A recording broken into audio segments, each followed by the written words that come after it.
Somewhere in the infinite multiverse, a speck of rock floats in a sea of darkness. Only a few dozen miles across, its surface is absolutely blanketed with hundreds of thousands of structures. The edge is ringed with a wall to prevent any inhabitants, careless, drunk, or otherwise, from toppling off into the infinite void. 3 moons loom in the skies above, their light reflecting dully off the waters of the 3-branched river that runs through the midst of this metropolis. This is Conflux, the isolated plane, the game board of the gods, and the game is about to begin. Starting with Wotan Salt Spray. A blanket of darkness lies on the swells of the reedy river. Angry orange light from burning wreckage litters the surface, the crackle of flame the only audible sound. With a sudden splash, a dwarven hand bursts into the air, clutching for support on some of this floating wreckage. Wotan Salt Spray seizes a shattered fragment of hull and heaves himself aboard, gasping for breath.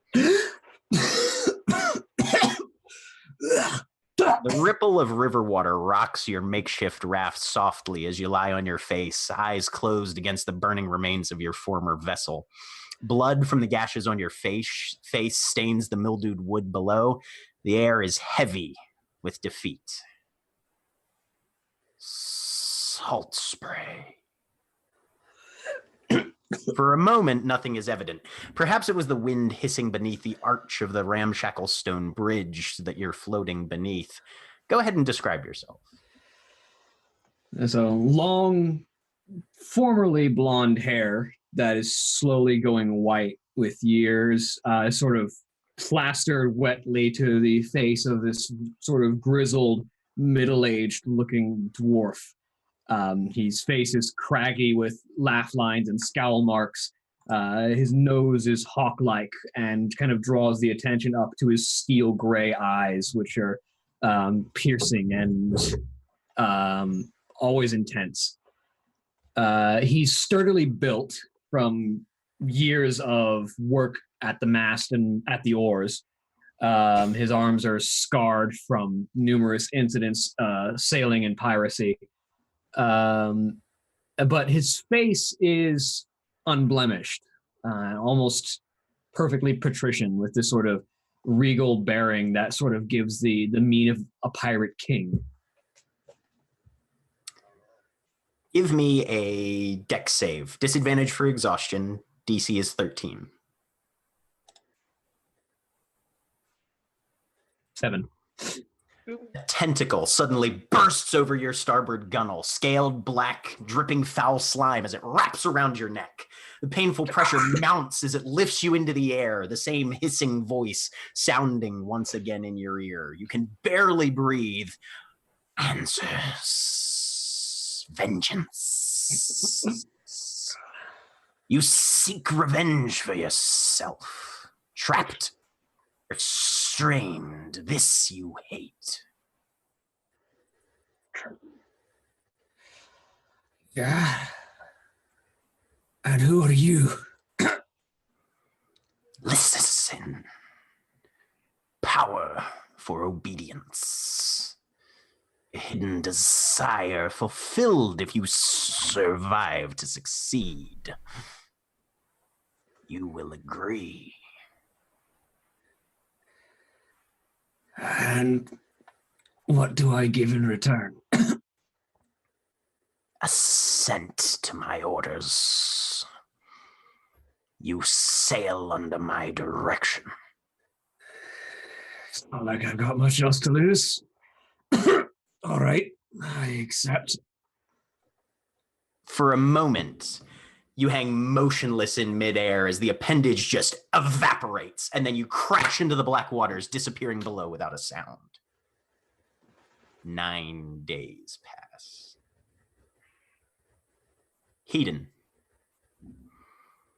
Your muscles ache in a pleasant sort of way, exactly opposite the way that your head also aches. Stumbling out of your bed, you reach toward a small satchel smelling of herbs and sprinkle a sharp blend of crushed powders into a waiting tumbler. The nearby stove in the room that you rent is still burning, fortunately. Heating the water for your hangover cure tea won't take too long. Stretching your shoulders, you walk across the room towards a plate that still contains a stale bit of cheese and fruit. Money has been tight, and it's anyone's guess as to whether or not you'll actually make rent by week's end. Good morning, my son. It sounds almost like your father's voice, which is odd considering nobody else is in the room, and slightly different, maybe a little less condemning. But that brief analysis is quickly pushed away as you confirm there is nobody else in the room besides yourself, which is disappointing, really. Yeah. You pause a moment to regard yourself in the full-length mirror that hangs on the wall opposite. Go ahead and describe your character. Well, as I've just woken up, I'm completely nude. 6 feet tall, dark navy blue skin that is lined with intricate tattoos inlaid with gold. A mandala sunburst on my chest that connects via intricate weaving flames around to a moon on my back. Down my legs and arms to flower mandala designs on both the front and back, on both the palm and back of my hands and the sole and tops of my feet. With a long, smooth devil's tail for the tiefling tail, which is still capped with a silver cap, the only piece of adornment I currently have on. And thick, shaggy black hair that covers where the 4 split, bifurcated horns protrude off the back of my head and sweep up and back, almost like a crown design. I just sort of admire myself in the mirror because I am the best looking thing in the room. You stretch briefly, but your reflection surprisingly does not mirror your movements. It merely smirks at you, eyes flashing with far more intensity than even yours can manage, especially at this hour of the day. You pause for a minute, and then it pounds a fist suddenly against the inside of the mirror, but apart from a slight vibration, nothing happens. Don't worry, my boy. You're quite safe from me currently.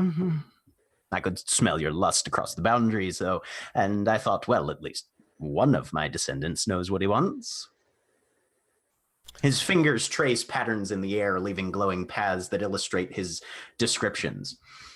You're probably wondering who I am. Well, I am from the exterior, you might say. The various planes of existence intersect with each other at various myriad times and places, sometimes allowing passage in between. There's a wide multiverse of experience available for those with the passion and the will to seize it. And then there's Conflux. He draws a tiny little isolated circle away from this swirling maelstrom of light. No one gets in or out, really. Fascinating in its own way, of course, but so very limiting. You're stuck, I'm afraid. Unless, of course, you can conclude a bargain with someone who is both already on the outside and powerful enough to forge the required arcane linkage.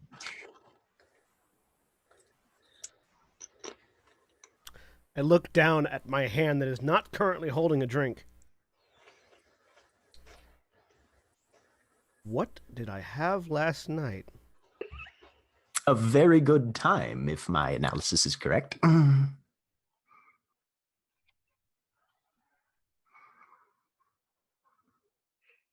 Sorry, it's really early in the morning, and you just threw a lot of information at me. Back up a bit. Take a breath, take a drink. Who are you? Well, I am, shall we say, part of the reason that you've got those horns and that tail and that skin that sets you apart from your father. Fun. And what's this about leaving? Well, given your proclivities, your general personality that I was able to pick up on, I would surmise that you are less than likely to be satisfied with the limitations of living on a few hundred square miles for very long. You're probably going to want to get out, look around, see what else there is. Go on.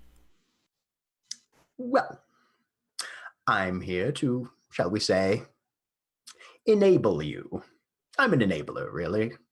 Oh, I do love enablers. Well, in exchange then for services rendered, I'd be willing to undertake such an effort as would be required. You see, I'm engaged in a competition of sorts that requires certain conditions to be met in Conflux's little splinter of reality. You act as my proxy in this, and if you can manage to win, I will extract you from your little dimensional prison, and you can wander the cosmos to your heart's content. Have we a bargain? Oh, twist my arm. Absolutely, yes. That sounds delightful.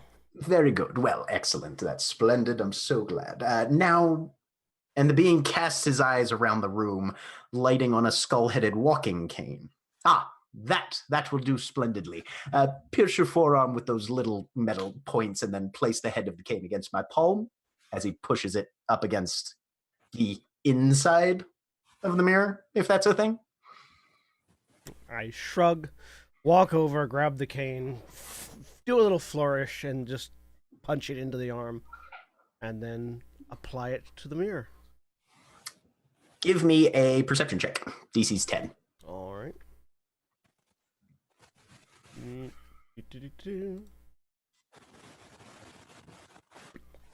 14.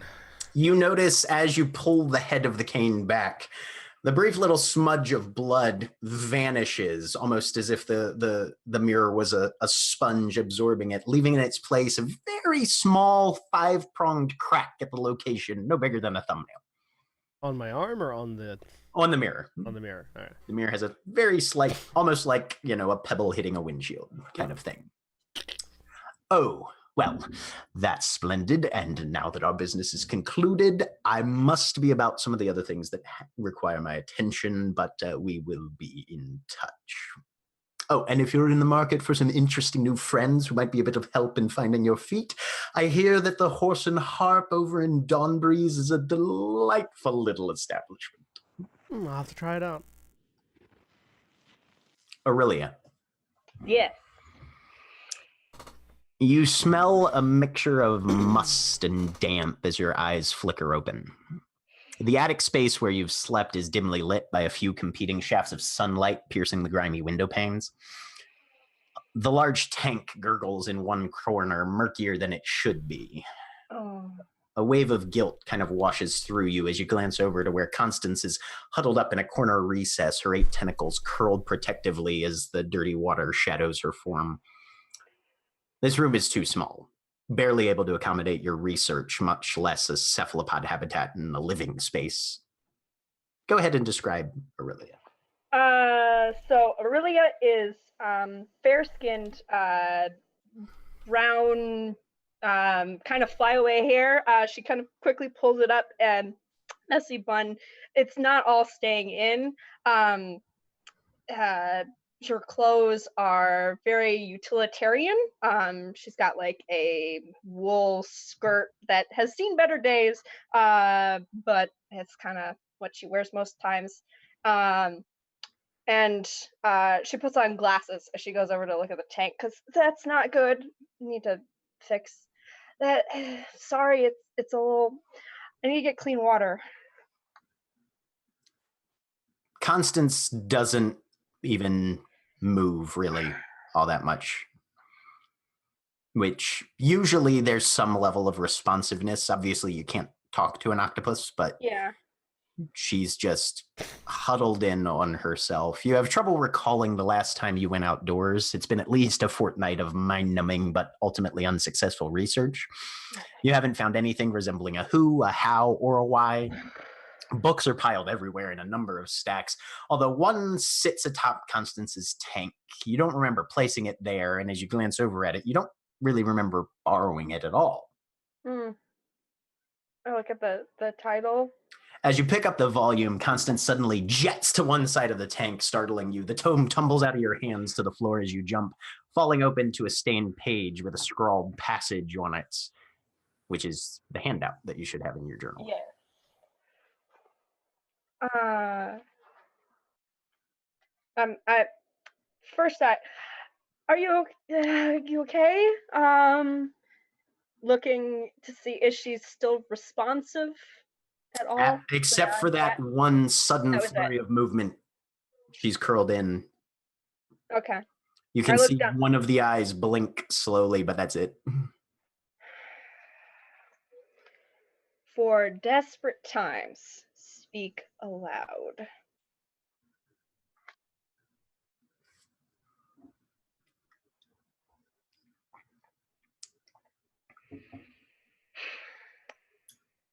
Why not?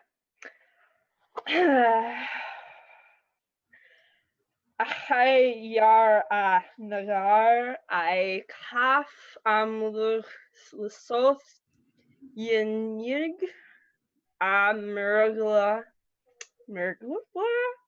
Rilla Throlog Aye Nig Fluru Kyarnak Gorkaya.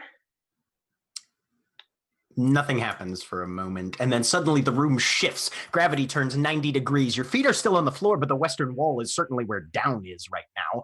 Constance's water sloshes up one side of her tank. Your windows are gone, but the room is somehow brighter. You glance down at the floor. It blinks back at you. One of the vanished windows reappears in the wrong place. It's a mouth. I hear you cry, child. You ask beyond your reach, and I accept a bargain.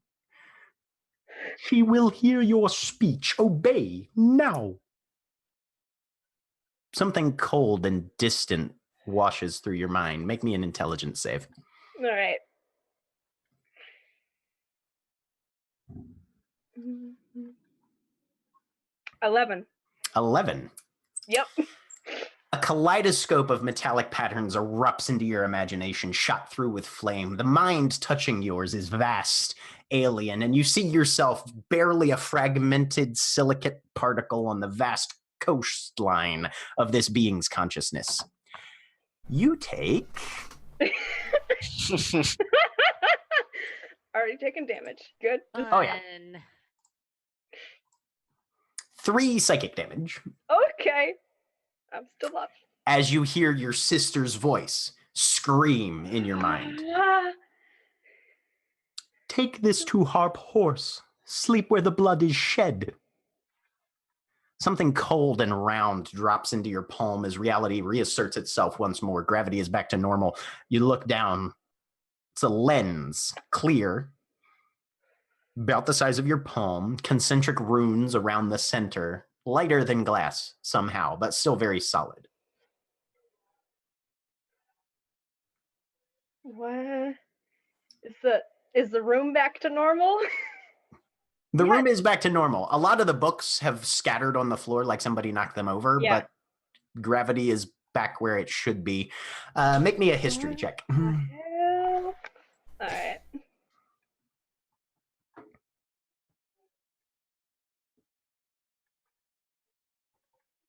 $18. 18. Harp Horse isn't familiar to you, although you do remember hearing of a bar in Dawnbreeze called the Horse and Harp. And in that brief touch with whatever this being's mind was that you sustained, you're fairly confident that's what they meant. It meant go there, take this thing with you. You have no idea why, but that is apparently what the next thing to do is. Fucking weird. Diamond. Your dreams last night were fitful, full of roots and thorns, jagged, invasive. As always, the rumble of thunder once again greets you as you awaken, Stormway's perpetual tempest still growling in the skies above. You can hear your father rummaging around in the shop front below as he prepares for the day's business. Go ahead and describe yourself upon waking. When Diamond raises from her bed, you can see her skin is a cool black speckled white marble, soft and smooth to the touch, but living underneath. She has these gold stretch marks that came from growing too quickly about her teenage years, but she she doesn't seem to mind her body image too much. Her hair is dark brown with braids intermittently here and there with gold clips in between. She dons herself in modest but fairly nice clothing as she makes her way downstairs. You reach for your bedroom door, intending to head downstairs, but the heavy creaking of wood suddenly reverberates through the room, and you catch a brief motion out of the corner of your eye. You turn to look. A slim figure steps through your ceiling, walking deliberately down the wall as though it were a horizontal surface. A cloak of autumn leaves covers his shoulders, and his bright blue eyes regard you with an air of mild puzzlement as he steps to the floor. Who or whatever he is, he stands only about an inch or so taller than you. Well, you're much younger than I expected. Thought you'd be greener, too. Maybe... The intruder moves to the window and quickly sticks out his tongue and licks the glass, pausing for a moment to consider. He's apparently satisfied with what he finds. His hand darts inside his cloak and emerges, holding a faceted azure gem up to his eye, peering at you curiously through it. I must be very early indeed. But I suppose you will have to do.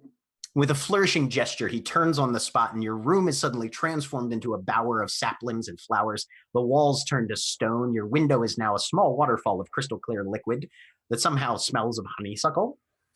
And your visitor is now seated on a mossy stump, drinking a cup of what seems to be chilled tea. Where am I?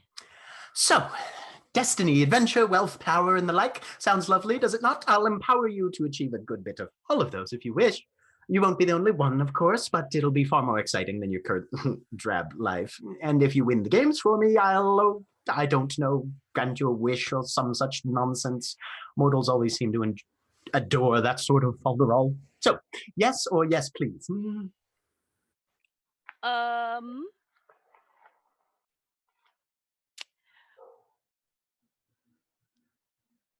Why? Why me? And who are you? Well, I'm the one who's making the offer, and you're the one who's receiving the offer. Excuse me, I'm very sorry. Hi, my name is Diamond. Thank you very much for this offer, sir. What? Pray tell. Marquis, actually. Marquis. And why, pray tell, have you chosen me, Mr. Marquis? You were here. It was apparently the right time, although you are much younger than I anticipated. But I suppose that will have to be handled. Although there is something to be said for hiring people when they're young, I suppose. And you said adventure. Oh, quite, yes. I'm sure there will be plenty of that.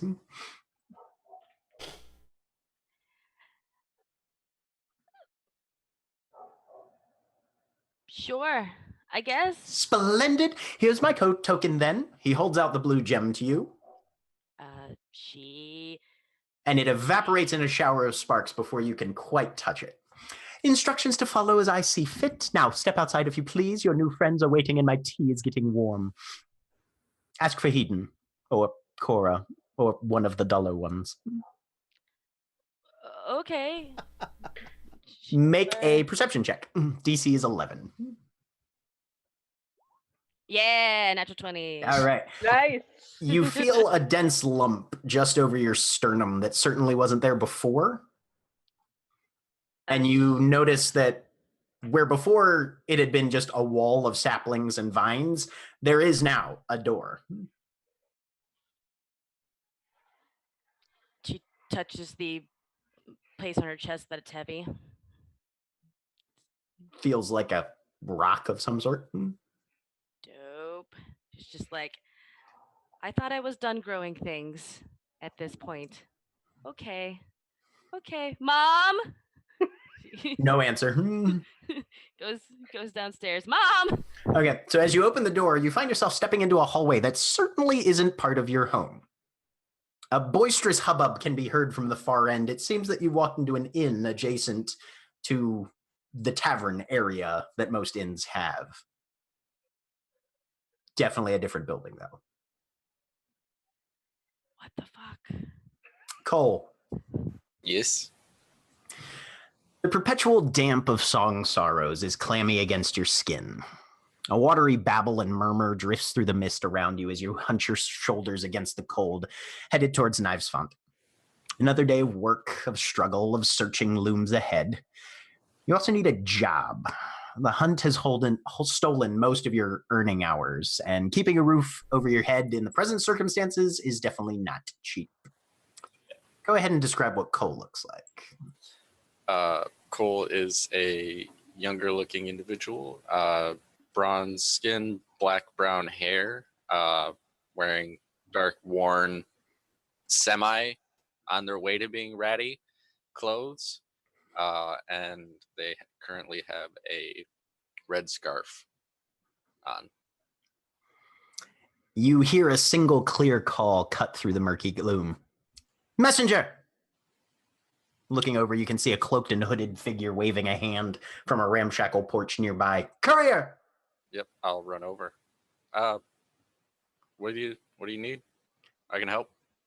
You can deliver my message. You see a pair of coins held between pale fingers emerging from the dark cloak and extended your direction. Get it there as fastest courier in. They drop. The coins drop towards your outstretched palm, and suddenly you are no longer in the streets of Song Sorrows. The coins are tumbling slowly downwards, spinning through a starry void from a white hand far larger than it was a minute ago. You can see a vast weave of millions of threads surrounding you, looping, intersecting, nodding, but none of them approach you. There's just a bubble of empty space around you, and you gaze upward to see an immense porcelain mask, no eyes, bent over where you float in the emptiness. Make me a perception check. 9. All you hear is the voice. A payment for a service, child. Fate draws you to me, and I can grant what you wish in fair exchange. Those that seek a true destiny are under my eye. I am she who returns the lost to the path. Will you accept such a bargain, child? You'll grant anything? You can help me? I can. Okay. Then you will follow my instructions in the days ahead and do your utmost to accomplish what will come to pass. Your first task will be to carry the message I mentioned. Go to the Horse and Harp in your dawn breeze. Find Hedon. Find Wotan. Find Aurelia and Diamond. Find Korishana. Tell them you are one of them and that the first clues lie within the house with the hawk's head. Do whatever you must in that house, but you must all protect each other. Help them discover their strengths.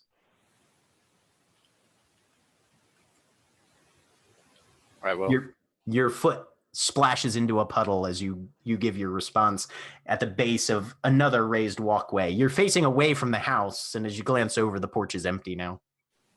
A faint vibration shudders through your left hand, and you open your fingers, revealing a pair of coins, each bearing the relief of a raven. It's not every day that you get paid by a goddess, and you have a very clear premonition that you should probably not spend these. Yeah, I'm going to put them in my normal hiding spot. That's, yeah, for my money, because I know what happens around here. All right. Korishana. The air is thick with wax, incense, smoke, herbs, and a few hints of significantly less savory ritual ingredients. It's been almost 16 hours since you last moved from your seated position. You can faintly feel about 9 separate muscle groups screaming in protest, but you continue to shunt their wails aside as your chant continues.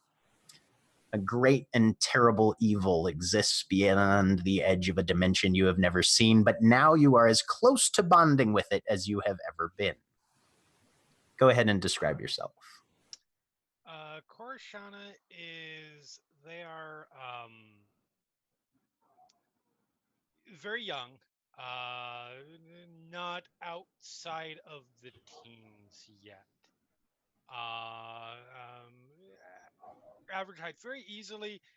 First glance, most people are going to assume they're human. Um, it's only when you start to look a little bit closer and see that the skin isn't exactly, it's pale, but there's also just a few slight tints of blue in the contours. Um, their eyes that are again not so much the icy blue that you first see. There's a little bit of a glow to them. They have about shoulder length black hair. Dressed in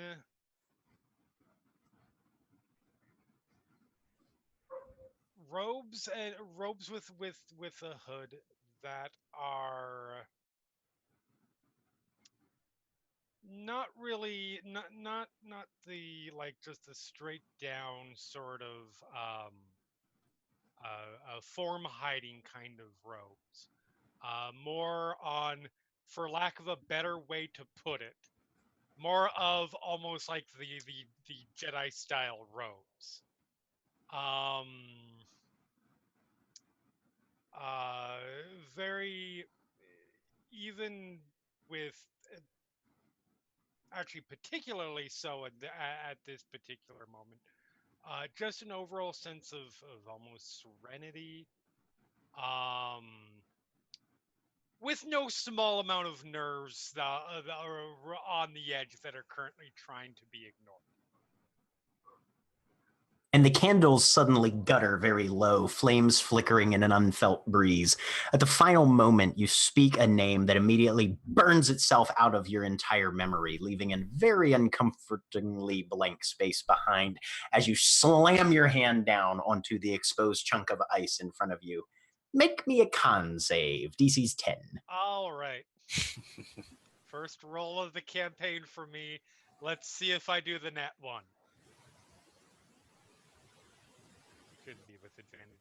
I mean, it's not a nat one. It's not a nat 1. It's an 8. You take 3 cold damage. Okay.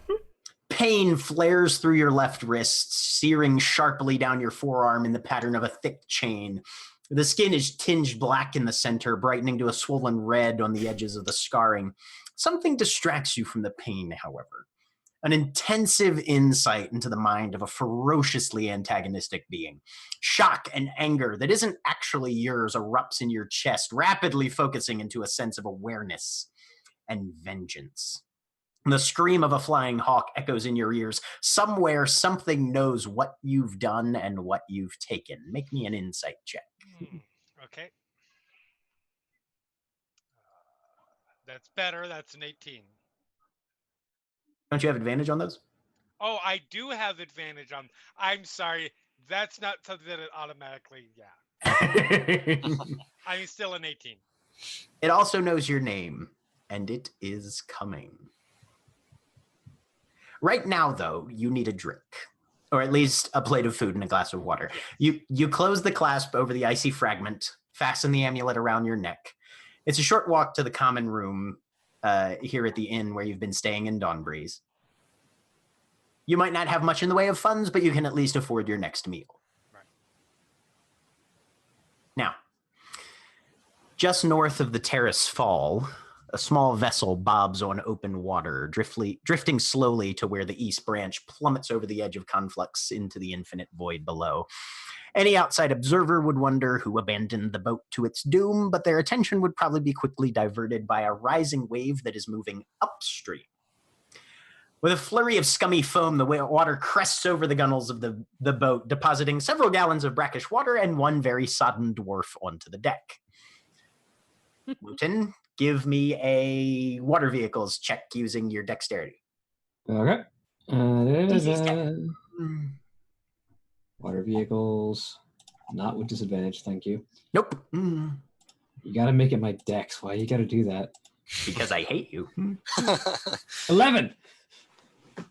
DC was 10. You nimbly shift your weight, keeping your center of gravity low and preventing the vessel from capsizing, clamoring towards the oarlocks because you know exactly how close you are to these falls. Your toe spins a loose object spinning towards the bow. Bending down, you grab a braided leather fob attached to a metallic implement. It's a compass. The casing pops open, revealing a tarnished bezel and a dull needle. And a faint whisper, far quieter than before, creeps into your ears. New companions, horse and harp. Sorry, still getting over all that happened, he says as he idly thumbs the spot where he used to have an eye and now there's an eye patch. And as you all make your various paths toward the indicated destination, your recent experiences weigh heavily on your mind.